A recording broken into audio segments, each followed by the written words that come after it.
Sivakarthikeyan father character கேட்டாங்க முதல்ல sir. ஆமா சார், கரெக்டா வந்துருக்குங்க சார். ஏதோ ஒரு கன்ஃபியூஷன் அவங்களுக்கு இல்ல, அந்த லுக் வைஸ் இப்ப இருந்தவர் தான் நல்லா இருந்தாங்க.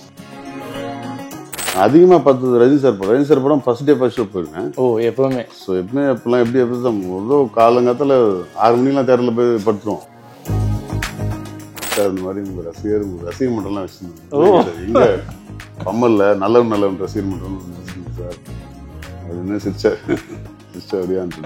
பயங்கரமான அனுபவம் அவரோட நடிச்சது. அந்த ஒரு நாளும் கிட்ட ஒரு மிகப்பெரிய எக்ஸ்பீரியன்ஸ். அப்படி ஒரு எளிமையான மனிதர் பார்க்கவே முடியாது. அப்புறம் அந்த ஃபர்ஸ்ட் ஷாட் இந்த ஜெயிலுள்ள இருந்து இந்த வெளியே வர்ற ஷாட்லாம் ஒருத்தரையும் பிடிச்சிட்டு போய் மானிட்டர் காட்டுவார். பாருங்க சார், நான் எனக்கு சங்கோஜமா இருக்கு சார், நீங்க பாருங்க சார், நான் உங்க கூட வந்து நிக்கிறதே. கபாலி நிறைய நாங்க மலேசியால தான் ஃபுல் படமும் நீங்க நானே ஒரு 4-5 தடவை போயிடுவேன். ஓகே, ஒரு 2 நாள் ஷூட் நடக்கும். என் போர்ஷன்லாம் நடக்கும்போது கூப்பிடுவாங்க. மொத்தம் திருப்பி கிளம்பி சென்னை வந்துடுவேன். மலேசியாலே மொத்த யூனிட் கொடுத்துருந்தது. நான் நடிக்கும்போது எனக்கு பயம் இல்லை, ஏன்னா நானா நடிக்கணும் வரல, அவரை என்ன போர்ஸ் பண்ணி கூப்பிட்டு வந்துட்டாரு. உன் தலையெழுத்து நீ வந்து நடிக்க வச்சு அவனு சொல்லி.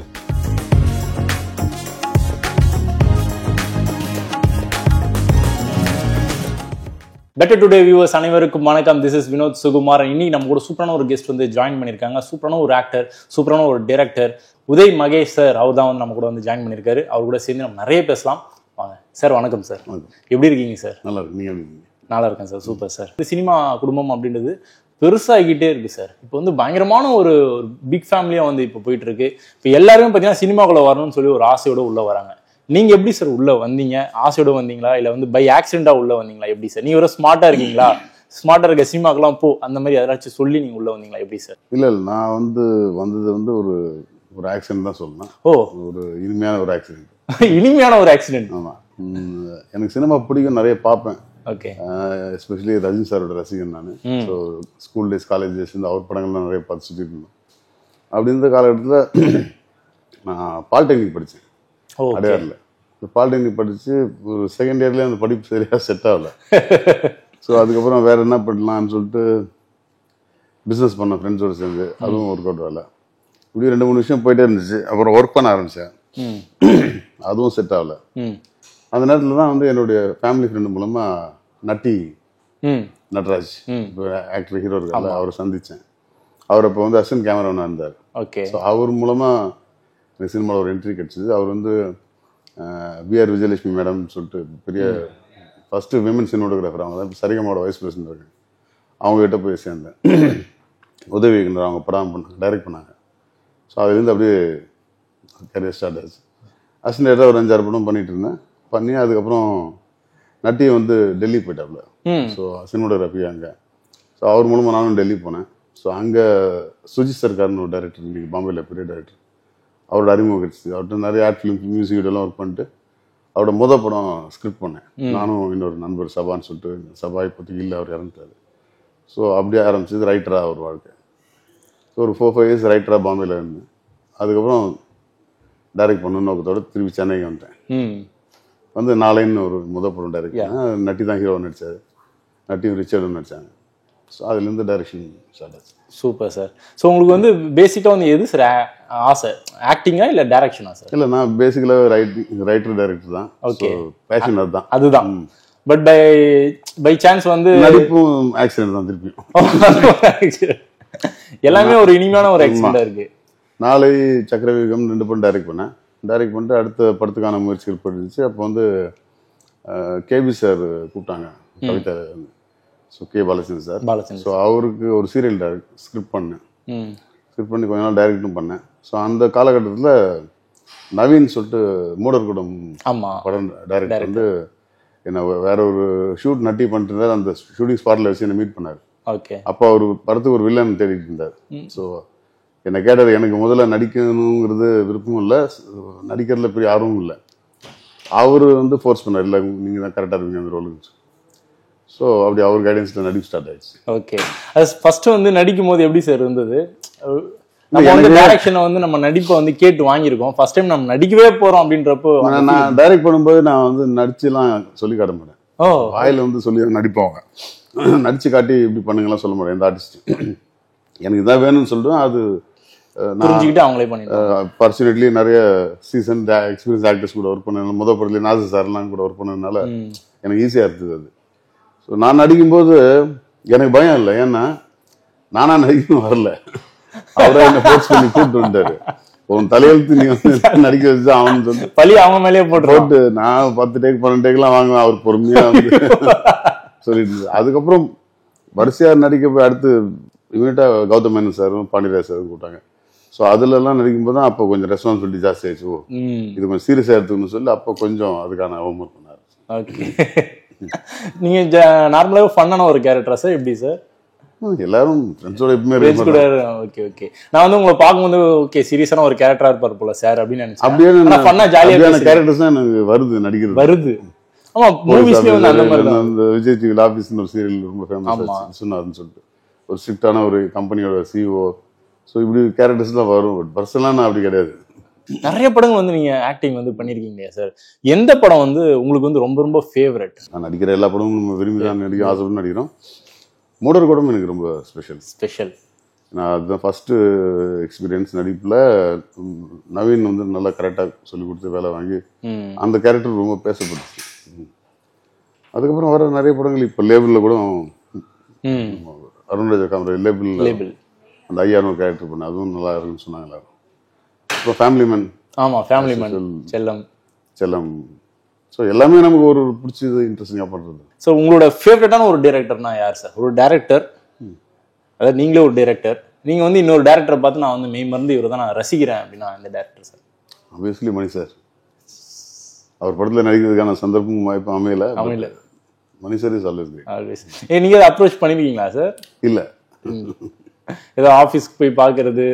நான் எனக்கு என்னன்னா, நான் இங்கே டைரக்டரா இருந்து இந்த இண்டஸ்ட்ரியில இருந்தனால நானா நடிப்பு சான்ஸ் கேட்டு யார்ட்டையும் போனது இல்லை. ஏன்னா எல்லாரும் எனக்கு தெரியும். ஸோ அவங்களே இந்த கேரக்டர் சூட்டபிள் இருந்து அவங்களே கூப்பிட்டுருவாங்க. ஸோ நான் இங்க போய் யாருக்காவது கேரக்டர் ரோல் கொடுங்க, இந்த கேரக்டர் கொடுங்க, யாரும் இது வரைக்கும் இன்னைக்கு வரைக்கும் கேட்டது கிடையாது. Super sir. இப்போ நெக்ஸ்ட் வந்து என்ன ப்ராஜெக்ட் சார் போயிட்டு இருக்கு? இப்போ நான் மறுபடியும் டைரக்ஷன்ல, அதாவது ஒரு நான் நடுவில் வந்து நடிச்சிட்டு இருக்கும்போதே வந்து சரிகமால வந்து ஃபிலிம் கன்சல்டண்டாக இருந்தேன் 2 years. Okay. P R Vijay madam தான் என்னை கூப்பிட்டு இந்த மாதிரி வந்து அவங்க அப்போ நிறைய ப்ராஜெக்ட் பண்ணுற மாதிரி இருந்தாங்க. ஸோ கதை கேட்கறது, கதையை சூஸ் பண்ணுறது அப்படின்னு ஒரு டிபார்ட்மெண்ட் வேணும், அதை நீ பார்த்துக்கோன்னு சொல்லி ஒரு 2 years அதில் இருந்தேன். அதுக்கப்புறம் அதுலேருந்து வந்துட்டு வெளியே வரேன், சரி திருப்பி டைரக்ட் பண்ணணும்னு மூடில் வெளியே வரும்போது லாக்டவுன் வந்துச்சு, கொரோனா. ஸோ கொரோனா டைமில் சும்மா இருக்க வேணும்னு ஸ்கிரிப்ட் பண்ண ஆரம்பித்தேன். நமக்கு தெரிஞ்ச ஒரே வேலை தான், வீட்டில் தானே இருக்கிறோம், வெளியும் போக முடியாது. ஸோ 2-3 கதைகள் பண்ணேன். அது சரி, அதை வச்சு யாராவது அப்ரோச் பண்ணலான்னு கொரோனாலாம் முடிகிற டைமில் பேசிட்டு இருக்கும்போது எனக்கு கவிதாலயிலேருந்து திருப்பி கால் பண்ணாங்க. நான் கவிதாலயம் வந்து எனக்கு ஒரு தாய் வீடு மாதிரி வச்சுங்களேன். ஸோ அப்போ இப்போ கேபி சார் இல்லை, அவருடைய ஆத்மாவோட சப்போர்ட் எங்களுக்கு எப்பவுமே இருக்குது. ஸோ அப்போ அவர் டாக்டர் வந்து புஷ்பா மேடம் கால் பண்ணாங்க. கால் பண்ணி மகேஷ் மீட் பண்ணோம் அப்படின்னாங்க. சரி, நேராக போனேன். இந்த மாதிரி இப்போ ஓடிடிலாம் நிறைய ப்ராஜெக்ட் பண்ணலான்னு இருக்கோம், ஏதாவது கதை இருந்தால் சொல்லுங்க. நாங்கள் அப்போ ஒரு கதை தோணுச்சு. ஸோ என்கிட்ட ஒரு லைன் இருக்குது, என்ன கொரோனாவில் பண்ணி வச்சதுன்னு சொன்னேன். அவங்களுக்கு ரொம்ப பிடிச்சது. அவங்க உடனே டிஸ்னி ஹாட்ஸ்டாருக்கு சொன்னாங்க. ஸோ டிஸ்னி ஹாட்ஸ்டாரில் வந்து பிரதீப் இருக்காரு, குட்டி இருக்காரு. ஸோ அவங்கெல்லாம் வந்து அப்போல்லாம் கோவிட்னால அந்த ஜூம் காலில் தான் கதையை சொல்ல முடியும், நேரில்லாம் மீட் பண்ண முடியாது. ஸோ ஜூம்லேயே கதை சொன்னால் அவங்களுக்கு பிடிச்சிருந்தது. கிட்டத்தட்ட கொஞ்சம் ப்ராசஸ் பண்ணி ஒரு 1 month அவங்க அப்ரூவ் பண்ணிட்டாங்க. சூப்பர். ஸோ அதுக்கப்புறம் கொஞ்சம் கொஞ்சம் வேலையை ஆரம்பிச்சு ஹீரோ யாருன்னு அப்புறம் ஜி பிரகாஷ்ட்டு பேசி அவர் நடிக்கிறாரு. அப்படியே காஸ்டிங்லாம் பண்ணி ஷூட்டிங் முடிச்சிட்டோம். முடிச்சு இப்போ ஃபைனல் போஸ்ட் ப்ரொடக்ஷன் ஒர்க் போயிட்டு இருக்கு. Super sir. படத்துக்கு டைட்டில் வச்சிட்டீங்களா சார்? டைட்டில் வச்சிருக்கோம், அபிஷியல் அனௌன்ஸ்மெண்ட் வரும். ஓகே. ஹீரோயின் சார் படத்தில் அனஸ்வரராஜன் சொல்லிட்டு மலையாளத்தில். ஓகே. இன்னைக்கு வந்து அவங்க தமிழ்ல இப்போ இந்த 7G Rainbow Colony 2 படம், செல்வராகவன் சார் படம். தெலுங்குலையும் நல்ல பிஸியான ஹீரோயின். 7G Rainbow Colony 2ல வந்து அவங்க தான் ஹீரோயின். ஓகே. அது அந்த ப்ராசஸ் போயிட்டு இருக்கு. அது நடந்துட்டு இருக்கு கேள்வி. சூப்பரான ஒரு அப்டேட்டா இருக்கு. செல்வா சாரோட டைரக்ஷன் வந்து எல்லாருமே வந்து ஃபேன்ஸ்னே சொல்லலாம். ஸோ அவரோட மூவிஸ் வந்து எவ்வளோ மூவிஸ் இருக்கு. அந்த செகண்ட் பார்ட்ஸ்க்காக வந்து எல்லாருமே ஈகரா வெயிட் பண்ணிட்டு இருக்கோம். 7G Rainbow Colony 2, புதுப்பேட்டை 2, 1001 2, இதுக்கு எல்லாமே ஈகரா வெயிட் பண்ணிட்டு இருக்கோம். நீங்க எந்த படத்துக்கு வந்து வெயிட் பண்றீங்க சார்? நான் எல்லா படத்தையும் எனக்கு ரீசெண்டாக அமரன் ரொம்ப பிடிச்சிருந்தது. அமரன் ரீசெண்டா? ஓகே, பிரமாதம் பண்ணு. அதுல அந்த டைரக்டர் என்ன கூப்பிட்டு பேச, ஆக்சுவலி சிவகார்த்திகேயன் ஃபாதர் கேரக்டர் என்ன கேட்டாங்க முதல்ல சார். ஆமா சார், கரெக்டா வந்துருக்குமே சார். ஏதோ ஒரு கன்ஃபியூஷன் அவங்களுக்கு இல்ல, அந்த லுக் வைஸ் இப்ப இருந்தவர் தான் நல்லா இருந்தாங்க, ஒரிஜினல் அப்பா மாதிரி முகுந்தவர் தான் பேசினாங்க. அதுக்கப்புறம் அது நடக்கல. ஆமா, அந்த கலர் காம்பினேஷன் கூட கரெக்டா இருந்தது, கலர் டோன் வந்து சூப்பரா இருந்தது. ஆனா உங்களுக்கு வந்து கொஞ்சம் ஒயிட் கலர் அப்படின்றதுனால மேபி அதனால அது அவங்க கால் தானே, அவங்க கால் மேபி அப்படி கூட யோசிச்சிருக்கலாம். பட் அமரன் பார்த்து நீங்க பயங்கரமா ரசிச்சீங்க. ஜெயிலர்ல வந்து செம்ம சூப்பரான ஒரு எக்ஸ்பீரியன்ஸ் கண்டிப்பா கிடைச்சிருக்கும் சார். எல்லா மோஸ்ட்லி பாத்தீங்கன்னா அந்த போலீஸ் கெட்டப்ஸ் இல்லைன்னா சிபிஐ ஆஃபீஸர் அதே மாதிரி தான் வந்துட்டு இருந்தது. என்னைக்காச்சும் வந்து இல்ல எனக்கு இந்த கேரக்டர் வேணும்னு சொல்லி அவாய்ட் பண்ணிருக்கீங்களா? இல்ல, மோஸ்ட்லி அவாய்ட் பண்ணது கிடையாது. ஒரே போலீஸா இருந்தாலும் ஒரு கதைக்கு அந்த போலீஸ்காரனோட குணாதிசயம் வித்தியாசப்படும். ஸோ எல்லாத்துலயும் வந்து ஒரே வார்த்தையை பேசிட்டு உட்காந்துருப்பாங்க. ஸோ அதுக்குன்னு ஒரு கேரக்டரைசேஷன் அமையும் போது அது எடுத்து பண்ணிடுவோம். ஸோ ரஜினி சாரோட தீவிரமான ஒரு ரசிகன்னு சொன்னீங்க இல்லையா, அவரோட படங்கள்ல ரொம்ப ரசிச்ச படம் சார் எந்த படம் வந்து அதிகமா பாத்தீங்க? எல்லா படமுங்க. அதாவது நான் அதிகமா பார்த்தது ரஜினி சார் படம். ரஜினி சார் படம் ஃபர்ஸ்ட் டே ஃபர்ஸ்ட் ஷோ போயிருக்கேன். ஓ, எப்பவுமே. ஸோ எப்பவுமே எப்பெல்லாம் எப்படி தான் முதல் காலங்காலத்தில் 6 மணிக்கெலாம் தேட்டரில் போய் படுத்துருவோம். அந்த மாதிரி காலகட்டம்லாம் உண்டு. ஆனால் அதிகமாக தேட்டரில் நிறைய தடவை திரும்ப பார்த்த படம் வந்து ஒரே படம் தான், அது கமல் சார் படம். கமல் சார் படம் எந்த படம்? ரொம்ப ரசிச்சு மகாநதி. மகாநதி 6 தடவை கண்டினியூஸா காசி தேட்டரில் டெய்லி போய் பார்த்தேன். காசி தேட்டர். அப்போ சினிமாக்குள்ள வந்தாச்சு, உதவி இயக்குனராக வேலை செஞ்சுருக்கேன். வேலை செஞ்சுருக்கோம். முதல்ல எதிர்த்து நானும் என் நண்பர் போனோம். போயிட்டு பார்த்தோம், அது அப்படியே உட்கார வச்சிச்சு. திருப்பி மறுநாளையும் திருப்பி போக வச்சுது. 6 நாள் கண்டினியூஸாக 2 பேரும் போயிட்டு. மகாநதி உங்களுக்குள்ள வந்து ஒரு பெரிய நதியை வந்து ஓட விட்டுருச்சு. பெரிய தாக்கத்தை ஏற்படுத்த படம். ரஜினி சாரோட மாபெரும் ரசிகன். அவர் நடிகரா, ஒரு கலைஞனா, ஒரு இயக்குனரா, ஒரு ரைட்டரா வந்து கமல் சார். கமல் சார் சூப்பரா இருக்கு சார். அந்த ஒரு டிஃபரன்சியேஷனே செம்ம சூப்பரா இருக்கு. ஸோ இப்பயும் பாத்தீங்கன்னா 2K கிட்ஸ்க்குலாம் வந்து இவங்களோட அருமை பெருமை எல்லாம் தெரியாது சார். ரஜினி சார் வந்து எவ்வளவு படங்கள் பண்ணியிருக்காரு. அவரோட ஆக்ஷன்ஸ், ரியாக்ஷன்ஸ், அந்த குசும்புத்தனம், நயாண்டித்தனம்லாம் வந்து சூப்பரா பண்ணக்கூடிய சூப்பரான ஒரு ஆக்டர். கமல்ஹாசன் சார் சொல்லவே வேணாம், அவர் வந்து ஆக்டிங்லாம் பிரிச்சு மேய்வார். பட் 2000 அப்புறமா பார்த்தீங்கன்னா பெரிய படங்கள், நல்லா ஹிட் ஆகக்கூடிய படங்கள், நல்ல படங்கள் சொல்லி பெருசா அவங்களுக்கு வந்து அமையாம இருந்தது. ஆனா விக்ரம் படமும் வந்ததுக்கு அப்புறமா, ஜெயிலர் படம் வந்ததுக்கு அப்புறமா வந்து இவங்க 2 பேரும் யாரு அப்படின்றது வந்து 2K கிட்ஸ்லாம் வந்து நிறைய தெரிஞ்சுக்கிட்டாங்கல்ல சார். ஸோ இதே மாதிரி வந்து ஹையர் பட்ஜெட்ல இருக்கக்கூடிய படங்களை தான் வந்து தொடர்ந்து வந்து பெரிய பெரிய ஆக்டர்ஸ்லாம் சூஸ் பண்ணி பண்றாங்க. சின்ன சின்ன பட்ஜெட்ல இருக்கக்கூடிய படங்கள்லாம் பெருசா பண்ணதே இல்லைல்ல சார். அது எதனால என்னன்னா, இப்போ அவங்க ஸ்டார்ட் அப்புக்கும் அவங்க ஸ்டார் வேல்யூக்குமான கதைகளே வந்து கொஞ்சம் பெரிய கிராண்டியரா ஒரு பேன் இண்டியன் லெவல்ல எல்லா தரப்பும் ரசிக்கக்கூடிய கதைகளை தான் தேவைப்படுது. அவர் சூஸ் பண்ணும்போது ஆட்டோமேட்டிக்கா அதுக்கான செலவும் ஜாஸ்தி. இப்போ நீங்க சாலிகிராமத்துல ஒரு சந்தில் நடக்கிற கதையில ரஜினி சார், கமல் சார் நடிக்கிறது. இந்த ரோட்லயே நடக்குது ஒரு கதை சொன்னாங்க, அதில் அவங்க நடிக்க முடியுமா? அது சாதாரண ஒரு ஹீரோல புது ஹீரோ யாரோ நீங்களோ நானும் கூட நடிச்சுப்பேன்.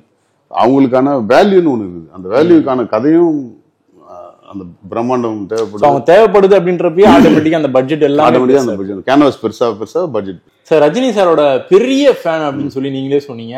6 மணி 5 மணிக்கெல்லாம் சண்டை போட்டு போய் படத்தை வந்து போய் பாத்துருவோம்னு சொல்லி சொன்னீங்க. அவர் கூட சேர்ந்து நடிக்கிறதுக்கான வாய்ப்பு வந்து உங்களுக்கு வந்து கிடைச்சது. அந்த வாய்ப்பு எப்படி வந்தது, அதை பத்தி ஒரு சில விஷயம். அதாவது நான் 140 ஒரு படம் நடிச்சு மிர்ச்சி சிவா கூட. ஸோ அந்த படத்துல வந்து சின்ன ஜம்ப் பண்ணி என் கால் ஃப்ராக்சர் ஆயிடுச்சு. ஓ. ஸோ சர்ஜரிலாம் பண்ணி பெட் ரெஸ்ட்ல இருக்கிறேன். அப்போதான் நடக்க ஆரம்பிச்சிருக்கு. ஃப்ரெண்ட்ஸ் எல்லாம் ஃபோன் பண்ணிட்டே இருப்பாங்க, எல்லாம் பார்த்துட்டு திடீர்னு ஒரு ஃபோன் வந்து, அப்போ கபாலி படம் அனௌன்ஸ் பண்ணியிருக்காங்க, அது ரஞ்சித் பண்ணுறாருன்ட்டு. திடீர்னு ஃபோன் பண்ணி இந்த மாதிரி கபாலியில் நீங்கள் நடிக்கணும்னு யாரோ என்னை கலாய்க்கிறாங்க. ஃப்ரெண்ட்ஸுங்க தான் சும்மா வீட்டில் உட்காந்துருக்குன்னு சொல்லி எவன்டா என்னை கலாய்க்கிறதுன்னு பிடிச்சி திட்ட ஆரம்பித்தேன். இல்லை சார் ராகேஷ்னு மேனேஜர் பேசுகிறோம். ராகேஷ் எனக்கு முன்னாடி தெரியும், அவர் தான் ரஞ்சித் ஒரு மேனேஜர். நான் தான் சார் பேசுகிறேன், இந்த மாதிரி ரஞ்சித் உங்களை பார்க்கணுன்னாரு. நான் சொன்னேன் இந்த மாதிரி கால் ஒழிஞ்சு இப்போ நடக்க ஆரம்பிச்சிட்டு நடக்க முடியல சார். நான் நடக்க முடியும். சரி வாங்க ஆஃபீஸ் வாங்க, மீட் பண்ணுவோம். போய் ரஞ்சித் மீட் பண்ணுவோம். முதல்ல காலை பற்றி தான் விசாரிச்சு பரவாயில்லங்க. அப்போ சொன்னார் இந்த மாதிரி ஒரு மலேசியன் போலீஸ் ஆஃபீஸர் வந்து ரஜினி சார், நம்பவே முடியல என்னால். அப்போ ஃபைனலி ரஜினி சாரை அவர் நேரில் பார்த்துருக்குறேன் அங்கே ஃபங்க்ஷனில். இதெல்லாம் ரஜினி சார் கூட நடிக்க போகிறவங்க பெரிய அந்த நாள் அவர் சொல்லி முடிச்சு 2 மாதம் கழிச்சு ஷூட்டிங். ஓகே, 2 மாசம் மைண்ட்ல ஓடிட்டே இருக்கும். என்னென்ன பயம் வேணான்ற போறாங்களே லாஸ்ட் மினிட்ல வேற ஆளை மாத்திட்டு போறாங்கன்னு ஒரு பயத்துல இருந்தேன். கடைசியில மலேசியால தான் ஃபர்ஸ்ட் டே ஷூட்டிங். மெலாக்கான ஒரு இடம், ஜெயில். இது பார்த்தா ரஜினி சார் இன்ட்ரோடக்ஷன் சீனே என் கூட தான். ஆமா ஆமா, நடிக்கிறத விட இன்ட்ரோடக்ஷன் என் கூட தான் அப்படின்னு ஆச்சரியமான விஷயம். அது அங்க போனப்ப தான் சொன்னாங்க. சொன்னோடனே ஓ சார் ஒரு ஃபர்ஸ்ட் ஷாட்லயே நான் இருக்கிறேன் அப்படின்னு சொல்லிட்டு சரின்ட்டு வந்து கரெக்டாக ஒரு மதியானம் ஒரு 12 மணிக்கு வந்தார் சார். நாங்களாம் காலைல போயெல்லாம் செட்டப்லாம் பண்ணிருந்தாங்க. 12 o'clock வந்தார். நம்ம பாட்டு நின்றுருந்தோம், சூட்லாம் போட்டு. நேராக ஒரு கைதி அவர், நான் ஆஃபீஸர். மாசான சீன் அது. நேராக மேலே வந்தார். மேலே வந்தோன்னா ரஞ்சித் இப்படின்னு எனக்கு கை காட்டினார். துரை அப்படின்னு என் கேரக்டர் பேர் சொன்னார் டக்குன்னு. துரை அப்படின்னு. உடனே அவர் சொன்னார், துரை இல்லை சார், இப்போ மகேஷ் இந்த மாதிரி டைரக்டர் இங்கே மலேசியாவில். இல்லை சார், தமிழில். என்ன படம் பண்ணீங்கன்னா, ஓ நாளை நட்டி நடிச்ச படம்னு உடனே இறக்கவே சொல்லிட்டார். ஒரு நாள் பேசியிருந்தா என்னால் வந்து நம்பவே முடியல, பக்கத்தில் நின்றுருக்கோமான்ட்டு. அப்புறம் அந்த ஃபர்ஸ்ட் ஷாட், இந்த ஜெயிலிருந்து இந்த வெளியே வர்ற ஷாட்லாம் ஒரு தடவையும் பிடிச்சின்னு போய் மானிட்டர் காட்டுவார். பாருங்க வேணா சார், நான் எனக்கு சங்கோஜமாக இருக்கும் சார், நீங்கள் பாருங்க சார், நான் உங்கள் கூட வந்து நிற்கிறதே. அப்போ அவர்கிட்ட சொன்னேன், சார் இந்த மாதிரி உங்கள் ரசிகர் மன்றம்லாம் வச்சுருந்தோம் எங்கே பம்மல்ல நல்லவன் ரசிகர் மன்றம்னு வச்சுருந்தேன் சார் அப்படின்னு. சிரிச்சா அப்படியான்னு சொல்லி பயங்கரமான அனுபவம் அவர் கூட நடிச்சது. அந்த ஒரு நாளும் கிட்டத்தட்ட ஒரு மிகப்பெரிய எக்ஸ்பீரியன்ஸ். அப்படியே ஒரு எளிமையான மனிதர், பார்க்கவே முடியாது. ஸ்டூல் போட்டு அப்படியே ஒரு ஓரமாக உட்காந்துக்குவார். சேர் இது வேணும், அது கொண்டு இதை கொண்டாலும் சொல்ல மாட்டார். நம்ம மாதிரி சோஃபாலாம் இருக்கும், ஏர்போர்ட்டில் ஷூட் போட்டுருக்கோம், சோஃபாலாம் இருக்குது. நான் போட்டு ஒரு சோஃபாவில் வந்து நேரம் அப்படி வந்து ஒரு ஸ்டூலில் உட்காந்துட்டேன். நான் கபல் நீச்சு சார் அங்கே உட்காருங்க சார், வேணாம் நீங்கள் உட்காரு சார். அந்த மணியில் அப்படி ஒரு எளிமை, அப்படி ஒரு இது.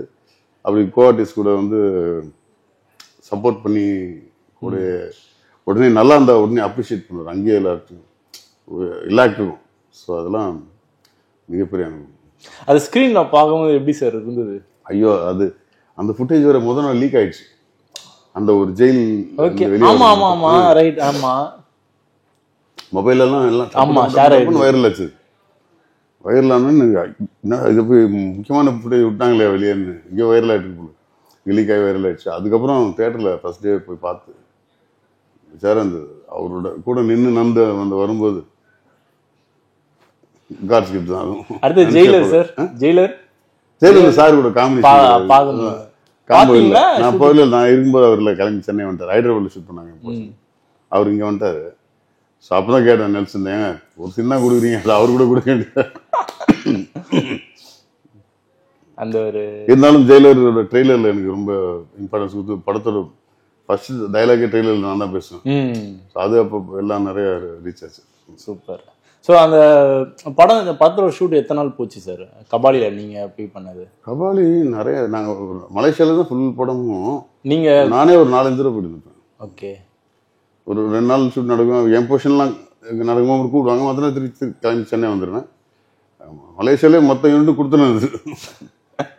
சரி, இப்போ ஒரு 2 மாசத்துக்கு அப்புறம் தானே ஷூட்டிங்கை வந்து எடுத்தாங்க. அப்போ வந்து நமக்கு நீங்க சொன்ன மாதிரி உள்ள ஒரு நர்வஸ்னஸ் இருக்கும்ல, ஐயோ மாத்திர போறாங்க ஒரு டவுட் இருந்துட்டே இருக்கும். நீங்க ஃபோன் பண்ணி கேட்டுட்டே இருந்தீங்க? யாருக்கிட்டையும் வெளியே சொல்லல. என்னோட ஃபேமிலியிலே யாருக்கும் தெரியாது. நட்டி இந்த மாதிரி ஃப்ரெண்ட்ஸ் கிட்ட மட்டும் சொன்னேன், இந்த மாதிரி ரஜி சார் படத்தில் கூப்பிட்டுருக்காங்க அப்படின்னு சொன்னேன். கன்ஃபார்ம் ஆச்சு, நான் என்ன பண்றேன்னு யாரும் சொல்ல. முதல் நாள் ஷூட்டிங் மலேசியா முடிச்ச அப்புறம் தான் எல்லாருக்கும் ஃபோன் பண்ணி சொன்னீங்க. அதுவும் மலேசியா டிக்கெட் வந்தவரை தான் வீட்லயே சொன்னேன் மலேசியாவுக்கு போறேன். ஓகே. சரி, இப்போ 2 மாசம் வந்து உங்களுக்கு ஒரு பிரேக் இருந்தது இல்ல, அதாவது இந்த படத்தோட ஷூட்டிங் வந்து ஆரம்பிக்கல. எனக்கு அப்போ கால் வர சரியில்லை. ஆமா, அப்போ வந்து அவங்கள்ட்டே அதாவது படத்தோட டீம் கிட்டே வந்து ரஞ்சித் சாரோட டீமுக்கே கால் பண்ணி என்னாச்சு, எப்போ ஷூட் அந்த மாதிரி நம்ம அது யாரும் கேட்க கூடாது, முறை கிடையாது. ப்ரொஃபஷனலாக அது நம்ம கேட்க கூடாது. அவங்க வந்து டிசைட் பண்ணிட்டாங்க ஒண்ணு, வேணாங்கிறது அவங்க தான் முடிவு. ஆமா, திடீர்னு வந்து இல்லாம ஒரு டைரக்டர், நான் ஒரு ஆர்டிஸ்ட் வேணும்ன்றேன், சப்போஸ் அதை விட பெட்டரா இன்னொரு ஆர்டிஸ்ட் கிடைக்கிறாங்க, இல்லை எனக்கு இது இந்த ஆர்டிஸ்ட் டேட் இல்லாம தான் இன்னொருத்திட்ட போயிருக்கேன், அவர் டேட் கிடைச்ச உடனே நான் மாத்திரம் ஏதோ ஒன்று நான் ஒரு கால் எடுக்கிறேன்னா அது என் கால் தான். கரெக்ட். ஸோ அதை வந்து நான் அது மாதிரி தேர் கால், நான் எதுவுமே கேட்க முடியாது. Professional ethics. ஆமாம், இது ப்ரொஃபஷனல் எத்திக்ஸ். இப்போ கோடியா வந்து காசு செலவு பண்ணி பெரிய ப்ராஜெக்ட்லாம் வந்து எடுக்கிறாங்க. ஆனால் அந்த படம் பார்த்தீங்கன்னா பெருசாக போகாது.